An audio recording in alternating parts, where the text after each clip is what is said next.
여러분 안녕하세요. 안녕하세요. 비욘드 정진희 PD입니다. 많이 기다리게 해드려서 너무 죄송합니다. 오늘 교수님께서 급하신 또 응급하신 진료가 있어가지고 양해 말씀 좀 부탁드릴게요. 그럼 먼저 시작해 보도록 할 텐데요. 오늘 방송은요. 서울시 대사증후군 관리사업지원단과 비욘디가 콜라보로 진행하는 방송인데요. 벌써 4번째 시간이 되었습니다. 오늘의 주제는 대사증후군과 당뇨병인데 아주 귀하신 분을 모셨거든요.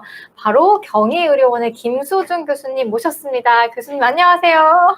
예, 안녕하세요. 안녕하세요. 네, 오늘 처음 나와주셨는데요. 소개 좀 먼저 부탁드릴게요. 네, 저는 경희대병원의 심장내과에서 근무하고 있는 김수중이라고 합니다. 제 전공 분야는 중재시술, 여러분들이 흔히 아시는 협심증 심근경색 분야가 되겠고요. 오늘 또 이런 귀한 자리를 통해서 여러분들과 함께 서로 얘기를 나누면서 강의를 진행할 수 있게 돼서 더더욱 기쁘게 생각을 합니다.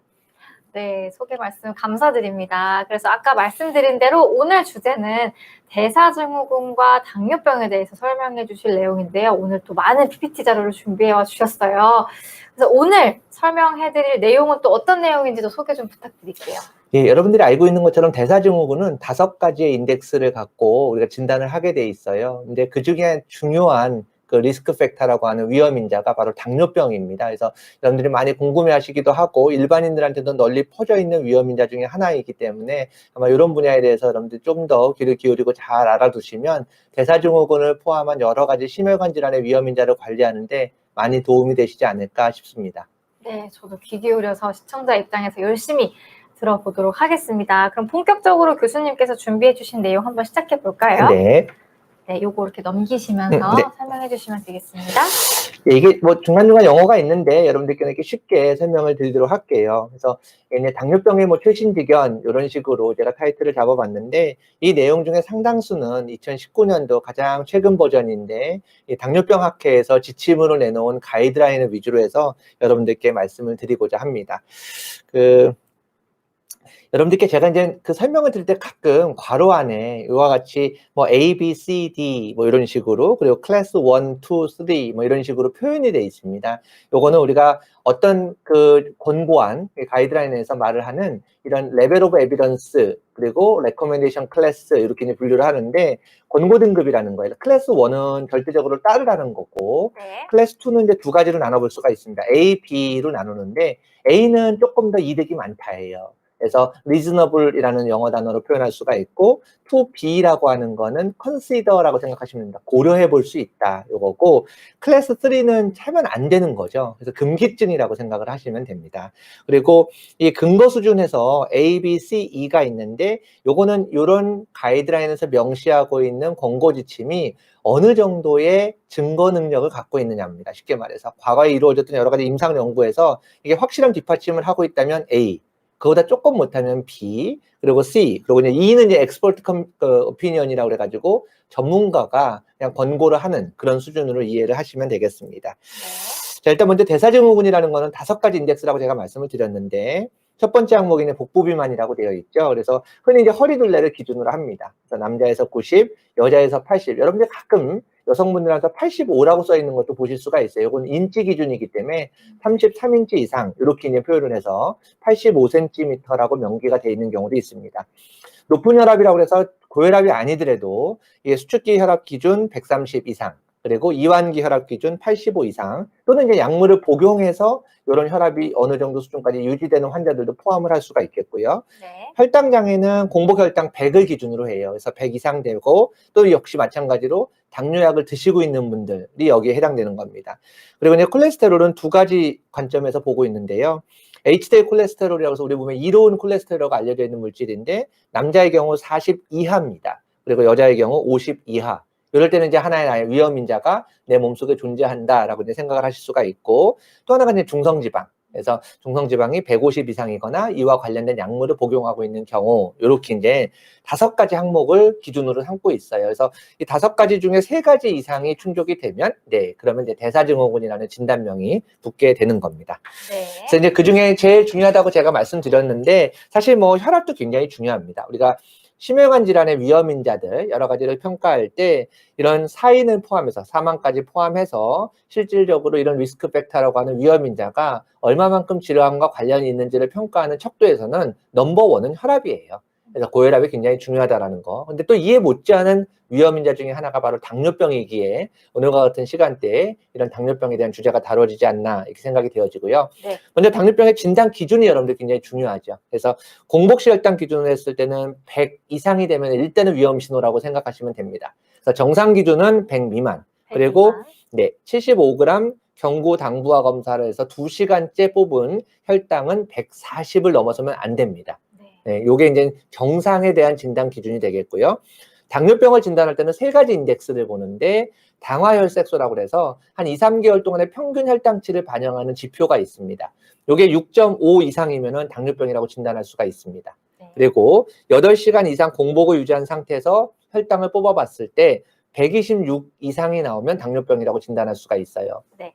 그리고 75g 경구 당부화, 쉽게 말해서 설탕물을 먹는 겁니다. 설탕물을 먹고 난 다음에 2시간째 뽑았을 때 아까 정상 범위는 140 미만이라고 말씀을 드렸죠. 이게 200 이상 올라가 있는 경우, 이럴 경우 이제 당뇨병이라고 진단을 해요. 그래서 요 3가지 인덱스가 각각 다른 날짜에 행해졌을 때 어느 하나가 양성이게 되면 그러면 우리가 당뇨병을 진단할 수가 있습니다. 근데 다만 이 3가지를 동시에 한 날 시행할 수도 있겠죠. 근데 그런 경우에는 2가지 이상이 충족이 되면 이런 사람들은 당뇨병으로 진단을 받게 되는 겁니다. 그래서 여러분들이 이제 아마 관심을 가져야 될 것이 이미 이제 당뇨병을 진단받고 치료를 잘 받고 계신 분들은 어느 정도 당뇨병에 대해서는 어떤 정의부터 시작을 해서 어떤 치료 방법, 진단 방법 이런 것들을 잘 익숙하게 듣고 아마 행하고 계실 거라 생각이 되어지는데 가장 문제가 되는 게 바로 대사증후군에서도 다뤄지고 있지만 이 전 단계에 있으신 분들 실제로 정상 범위는 아니고 아직까지 당뇨병까지는 가지 못했지만 그 중간에 있는 분들이 있죠. 이런 것들을 우리가 이제 당뇨병 전 단계라고 말합니다. 그래서 이제 당뇨병에 대한 고위험군이 되겠죠. 이런 분들은 어떤 분들이냐면 공복 혈당이 100에서 126 사이입니다. 아까 제가 말씀드린 대로 100 미만이어야지 정상이고 126을 넘게 되면 당뇨병이라고 말씀을 드렸어요. 그래서 그 보더라인 존에 있는 분들이 바로 당뇨병 전 단계라고 이제 말씀을 드릴 수가 있는 거고 이런 75g의 설탕물을 먹었을 때 2시간 혈당 기준으로 했을 때 140 미만이 정상. 200 이상이 당뇨병이니까 그 사이를 생각하시면 돼요. 140부터 200 사이에 있으면 요 분들 역시도 당뇨병 전 단계다. 이렇게 이해를 하시면 됩니다. 그리고 이제 당화혈색소는 5.7 미만이 정상이에요. 근데 아까 당뇨병 진단 기준이 6.5%라고 제가 말씀을 드렸습니다. 그래서 5.7과 6.5 사이에 해당되시는 분들은 바로 당뇨병 전 단계 이렇게 이제 이해를 하시면 될 것 같아요. 그래서 여러분들이 이제 궁금해하시는 것 중에 하나가 그러면 경구 당부화 검사는 어떻게 하느냐? 네, 제가 이제 1, 2, 3, 4, 5번까지 쭉 이제 적어 놨는데, 1번은 결국 검사 전 적어도 일상적인 활동과 식사를 하신다는 가정입니다. 그러니까 뭐, 당뇨 검사한다고 그래서 3일 동안 계속 뭐 밥도 안 먹고, 이런 식으로 하면 실제로 여러분들이 갖고 있는 혈당 수준보다 더 낮게 측정될 수가 있어요. 이제 그런 걸 방지하기 위해서 적어도 3일 동안은 평상의 라이프 스타일을 그대로 유지하고 계셔야 됩니다. 똑같이 그냥 식사하고 생활하면 네. 된다는 말씀이시죠? 그러고 검사 전날 적어도 10시간 이상 금식을 권고를 드려요. 그러고 나서 이 75g이라는 포도당을 물에 섞죠. 근데 이게 상품화되어 있는 그런 그 용액이 있습니다. 그래서 그거를 이제 5분 이내에 마시고 그러고 그냥 2시간째 혈당을 측정하는 거예요. 그 마시는 순간이 0시간, 0시간이 되는 거고, 그로부터 2시간 경과했을 때 바로 이제 혈액 채취를 해가지고, 요게 140 미만이면 정상, 200 이상이면 당뇨병, 그 사이면 당뇨 전 단계라고 말씀을 드릴 수가 있습니다. 자, 여러분들이 이제 여기 복잡하게 당뇨병의 분류라고 되어 있는데, 실제로 여러분들 쉽게 생각하시면 제1형 당뇨병, 제2형 당뇨병, 이렇게 생각하시면 돼요. 그래서 제1형 당뇨병은 우리 당대사, 우리 혈당을 조정해주는 가장 중요한 그 물질 중에 하나가 여러분들 많이 들어보셨을 것 같아요. 인슐린이라는 물질입니다. 이게 이제 췌장의 베타세포에서 나오는데 어떤 이유든지 간에 췌장의 베타세포가 망가져서 인슐린이 아예 분비가 안 되는 분들이 있어요. 이거는 뭐 여러 가지 면역 매개성 또는 특발성 원인 모르게 그런 식으로 이런 췌장 세포가 망가져서 인슐린 분비가 되지 않으니까 결국 혈당을 조절해 줄 수 있는 중요한 매개체가 없어져 버린 거죠. 이런 분들은 어쩔 수 없이 밖에서 인슐린 공급을 해드려야 돼요. 그래야만이 맞습니다. 네, 그래서 제1형 당뇨병은 흔히 뭐 소아당뇨병하고도 많이 이렇게 혼용돼서 사용이 되어지는데 뭐 네. 절대적으로 일치하는 건 아니지만 네. 이렇게 태어날 때부터든 아니면은 아주 유소년기 때 또 청소년기 때 이렇게 췌장세포, 베타세포의 파괴로 인해 가지고 인슐린의 역할을 기대할 수 없는 분들, 이런 분들이 제1형 당뇨병이 되고 네. 아마도 대부분이 당뇨병을 앓고 계시는 분들은 제2형 당뇨병이 맞습니다. 그래서 인슐린이 췌장의 베타세포에서 어느 정도 분비가 되다가 이런 인슐린에 대한 저항성이 우리 몸에서 생기는 거예요. 인슐린 저항성이 또 대사증후군에서 아주 밀접하게 연결되어지는 중요한 기전으로 알려져 있는데 이런 인슐린 저항성이 있거나 이제는 췌장에 있는 베타세포가 막 기능을 열심히 해주다가 어느 순간 너무 힘들어지는 거죠. 그래가지고 이 베타세포가 기능을 제대로 못해서 인슐린 분비를 못하게 됩니다. 그러니까 두 가지예요. 인슐린 분비가 잘 안 되는 경우, 그리고 인슐린이 분비가 되지만 우리 몸에서 인슐린의 저항성이 생겨가지고 인슐린이 제 역할을 못 해주는 경우, 둘 다 모두 제2형 당뇨병을 유발할 수 있는 거로 되어 있습니다. 네. 그리고 이제 또 하나가 이제 좀 약간 특이하게도 우리가 임산부분들한테 혈당이 올라가는 현상을 볼 수 있어요. 이게 이제 임신성 당뇨병이라는 겁니다. 그래서 자기가 당뇨병인지 몰랐는데 아기를 갖고 난 다음에 혈당이 비정상적으로 상승을 하는 이런 임신성 당뇨병이 또 하나의 분류로 되어져 있는 것을 보실 수가 있어요. 네. 그래서 여러분들이 당뇨병 선별 검사 해가지고 가장 중요한 게 스크리닝이라고 그래서 우리가 선별 검사를 통해서 미연에 이제 사고를 방지하는 것처럼 이런 질환도 얼른 조기 진단을 하고 조기 치료하는 게 그만큼 중요하다라는 거죠. 그래서 나이 기준으로 하면 40세 이상 성인이 되면 일단 무조건 매년 시행할 걸 권고를 해드립니다. 여러분들이 아마 국가건강검진에서도 이 혈당에 대한 검진이 계속해서 이루어지는 걸 보실 수가 있어요. 그래서 매년마다 체크를 하고 또 하나 이제 당뇨병에 대한 위험인자가 있는 분들은 30세 이상에서 매년 시행할 것을 권고를 하고 있습니다. 그래서 네. 여기 1단계, 2단계라고 표현이 되어져 있는데 아까 제가 말씀드린 대로 이 당뇨병 전 단계, 즉 100에서 126 공복혈당, 그리고 식후혈당 2시간 기준으로 해서 140에서 200 이상, 그리고 당화혈색소 기준으로 하면은 5.7에서 6.5 사이, 여기에 해당되는 분들은 더욱더 이런 매년 정기적으로 시행하는 검사에 대해서 반드시 그리고 예민하게 이런 검사들을 시행할 것을 강력하게 이제 권고를 하고 있는 거죠. 네. 그리고 이제 임신성 당뇨병을 진단받았던 임신부의 경우에는 출산 후에 반드시 한 1개월 반, 6주에서 3개월 정도 사이가 되면 이 75g 당 부하 검사를 받도록 되어 있습니다. 왜냐하면 임신성 당뇨병 자체도 우리가 성인병 중에 하나인 제2형 당뇨병의 위험인자가 될 수가 있기 때문에 네네. 이런 분들은 반드시 시행을 하셔야 되는 거로 되어져 있어요. 저 궁금한 게 하나 있는데 임신성 당뇨를 진단을 만약에 받았어요. 그럼 출산을 하면 그게 없어지는 경우와 아니면 발병하는 경우 이거 퍼센트로 혹시 좀 맞습니다. 알 수 있을까요? 퍼센트보다도 이제 이 임신성 당뇨병이라고 하는 것들에 여러 가지 기전들이 있는데 이제 그런 것들이 추후 당뇨병으로 이행될 수 있는 여러 가지 위험인자가 네네네. 사람마다 좀 다른 거로 되어져 있어요. 그래요? 네, 그래서 이거는 일률적으로 우리가 뭐 몇 퍼센트가 그렇게 간다라고 말씀드리기보다는 각각이 그 위험인자에 얼마만큼 노출돼 있고 몇 가지에 대해서 본인이 그런 것들을 레인적으로 가지고 있는지를 판단을 하셔야 돼요. 그래서 임신성 당뇨병이 진단된 분들한테 반드시 6주 내지 12주째 우리가 이런 당부화 검사를 통해 가지고 성인 당뇨병 중에 하나인 제2형 당뇨병인지 아닌지를 반드시 확인을 하라고 하는 것입니다. 네. 그래서 이제 앞서 제가 30세 이상 됐을 때 무조건 당뇨병을 진단 검사를 매년 시행해야 되는 기준이 그러니까 당뇨병에 대한 위험인자가 있는 경우라고 말씀을 드렸는데요. 뭐가 위험인자인지를 아셔야 될 것 같아요. 그래서 여기 열거가 돼 있는 대로 과체중, 체중이 많이 나가시는 경우, 이게 BMI라고 많이 그러죠. 바디 매스 인덱스라고 해서 체질량 지수인데 이게 23 이상 되는 경우, 간단합니다. 몸무게를 자기 키를 제곱해서 나눠주면 돼요.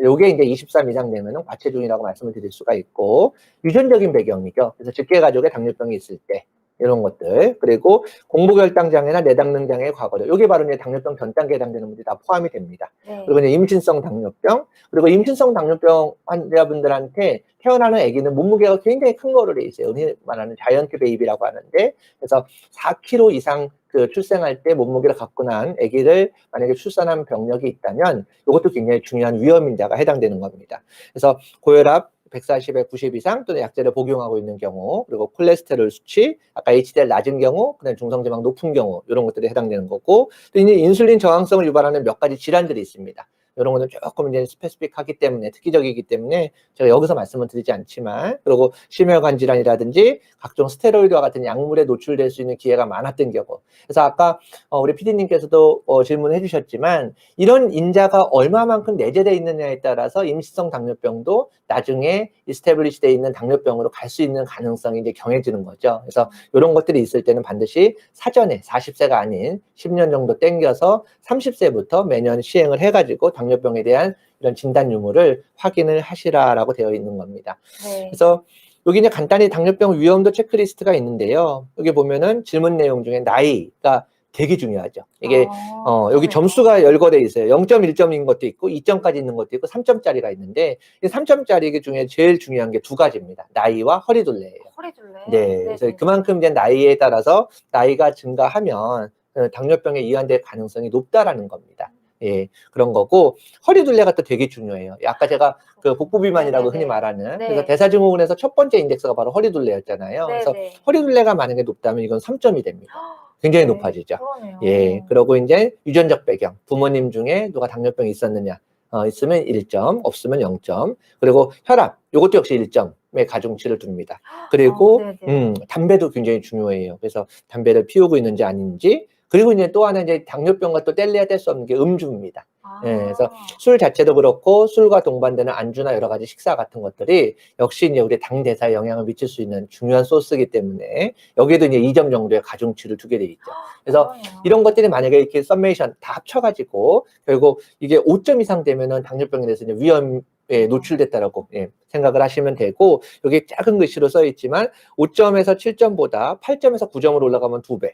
그리고 이제 10점이 네네. 넘어가면은 3배 이상 되는 거예요. 그래서 요게 아마 각자 여러분들께서 한번 따져보시고, 내가 나이, 그리고 허리둘레, 그리고 유전적 배경, 그리고 혈압 유무, 담배 피는지, 음주 습관, 이런 것들을 체크를 해보시면 쉽게 여러분들이 얼마만큼 당뇨병에 지금 현재 노출돼 있는지 요거를 아실 수가 있습니다. 네, 너무 신기하네요. 저는 사실 유전이나 혈압 이런 게 중요할 줄 알았는데 3점에 해당하는 게 지금 나이랑 복부 비만이었잖아요. 이게 되게 중요하다는 것도 여러분들 기억하시면 좋을 것 같습니다. 네. 네.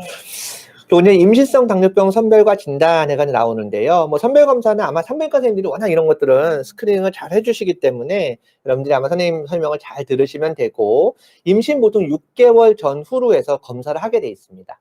그래서 여기 보면은 당부화 검사라고 돼 있고 두 가지 방법이 있어요. 그래서 그 방법에는 이렇게 되어 있죠. 1단계 접근법은 75g, 그리고 이제 2단계 접근법 둘 다 가능합니다. 어떤 거든.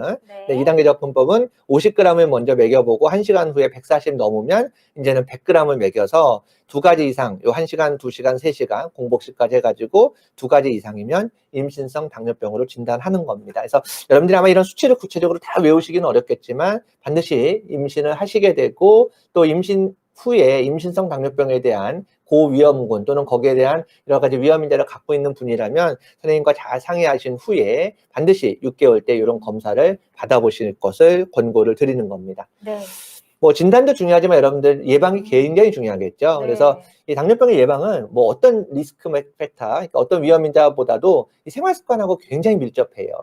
그래서 내 생활 습관이 어떤지에 따라서 아까도 제가 허리둘레든 아니면 음주 습관, 담배 이런 것들이 모든 우리 생활을 다 지배하는 라이프 스타일과 관계가 있는 거기 때문에 이런 생활 습관을 어떻게 잘 유지를 하느냐가 당뇨병을 예방하는 데 있어서 가장 중요한 인자라고 이렇게 소개를 드려요. 그래서 절대적으로 비만이나 과체중은 피하셔야 됩니다. 그래서 이런 비만 또는 과체중인 당뇨병 전 단계다. 만약 공복식 혈당이 100에서 126 사이, 그리고 식후 2시간으로 생각되는 당부화 검사에서 140에서 200 사이에 있는 이런 분들이라면 무조건 지금 현재 체중의 5 내지 10%를 감량하셔야 돼요. 그래서 만약에 비만 과체중, 아까 BMI 제가 23이라는 예를 들어드렸는데, 그런 경우에는 자기 체중의 10%를 딱 빼야 된다라고 생각을 하시면 됩니다. 그리고 중강도 활동, 요거는 제가 나중에 한번 테이블에서 보여드릴 건데, 이런 운동을 일주일에 최소 150분 이상이에요. 이게 여러분들이 150분이니까 에게라고 생각하실지 모르지만 2시간 반이 이렇게 쉽진 않습니다. 어려울 것 같은데요. 그리고 네. 운동의 어떤 프리퀀시라고 하는 횟수도 네네. 적어도 이틀 이상 쉬시면 안 된다는 거죠.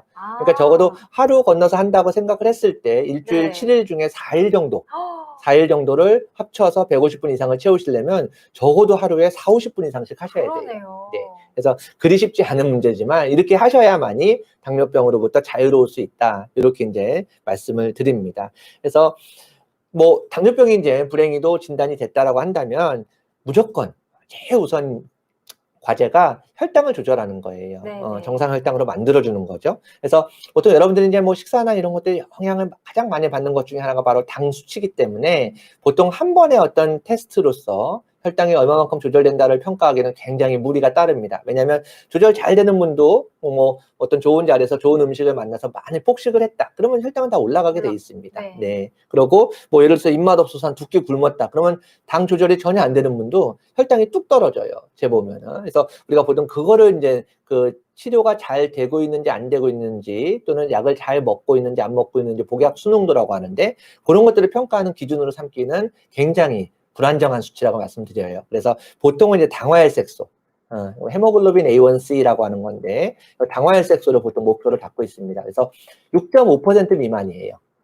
이렇게 비교적 이제 스트릭트하게 조절되는 아주 타이트하게 조절되는 것을 말씀을 드리는 거고요. 네. 결국 이렇게 조절하는 첫 번째 목적은 당뇨 자체를 컨트롤한다라는 의미보다도 당뇨병에 의해서 발생할 수 있는 이런 우울증. 혈관 질환들. 네. 네. 그래서 여기 나와 있는 미세혈관, 네. 그리고 대혈관. 여기서 이제 미세혈관이라고 이제 우리가 지칭하는 거는 근데 간단히 말씀드리면 눈, 우리 망막의 변화가 오죠. 네. 그리고 콩팥. 콩팥. 네. 그래서 단백뇨를 포함해서 나중에 막 콩팥이 망가져야 투석도 돌리시고 이런 문제가 생기고 또 신경병증, 막 다리가 저리고 뭔가 좀 아픈 것 같기도 하고 이런 증상들은 많이들 오사하시거든요. 자, 이런 것들이 우리가 대표적인 이런 미세혈관 합병증입니다. 그래서 이런 것들을 막아주기 위해서는 무조건 혈당을 잘 조절해야 된다라는 거고 종국에 가서 우리가 사람들이 사망하는 첫 번째 이유는 대혈관 질환.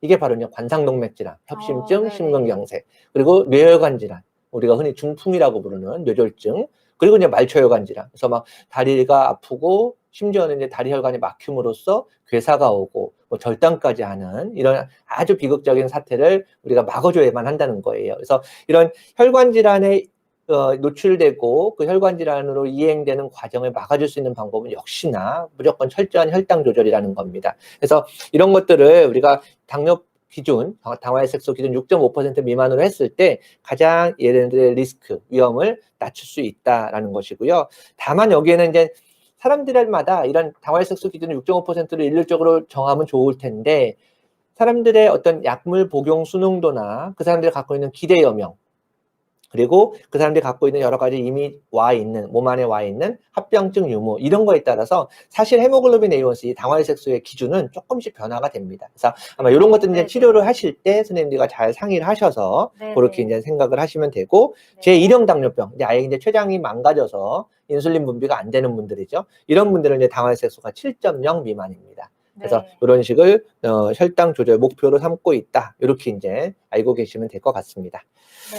당화혈색소는 앞서도 말씀드렸지만 보통 2, 3개월 동안의 평균 혈당을 반영한다라고 기억을 하시면 돼요. 그래서 보통 당화혈색소를 매일같이 측정하실 필요가 없겠죠. 한 달도 너무 빠르고 그래서 보통은 이제 3개월 기준이 많습니다. 그래서 3개월마다 측정을 하시고 다만 환자들의 약제 변경이나 또는 당뇨가 막 이렇게 널뛰기를 하는 경우 뭐 이런 여러 가지 상황을 고려해서 이 당화혈색소를 측정하는 주기는 조금 조정이 가능합니다. 일반적으로는 2, 3개월 동안의 평균 혈당이기 때문에 보통 한 2, 3개월마다 측정을 한다라고 기억을 하시면 되겠습니다. 네.